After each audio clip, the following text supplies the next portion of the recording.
Hi, I'm Nathan Lomas. Today we're going to discuss converting an image to black and white in Adobe Lightroom Classic. All right, so I am in Adobe Lightroom Classic here with the image that I would like to turn black and white. So far, I've just done a few basic adjustments to kind of get tonality under control, get a little bit more contrast, but nothing too crazy. What I'm going to do now is I'm going to go to under the basic panel in Lightroom in the develop module.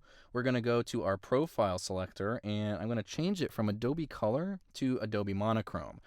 These are basically a number of different interpretations of your image that you can change at the outset. And if you want to work in black and white, generally the most advisable one is going to be Adobe Monochrome. So now I am going to go down to what was previously called the HSL panel. Now when you're in a monochrome profile, it's called black and white. If I open this panel up, it basically has all these different color ranges that I can start to control. I know that my original color capture had, a very blue sky. So if I grab the blue slider and bring that down to the negative side, we can see very quickly that it's essentially grabbing everything that is identified as blue within the frame and darkening it down so I can get a little bit more drama happening in the sky.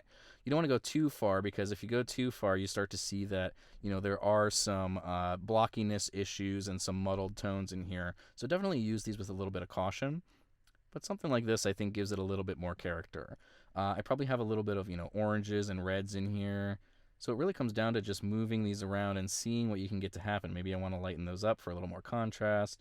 I probably have some aqua in here that I can play with in the sky as well. A little bit of red, perhaps, in that wood in the dock.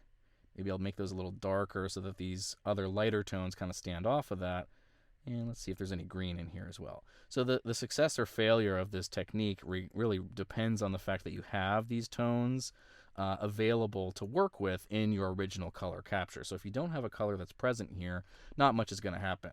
But now we can see if I turn off my black and white mix, here it was before when we initially converted to black and white, and then after, I'm able to get a lot more of sort of a unique blend of tonality by using the underlying color that was in the initial capture.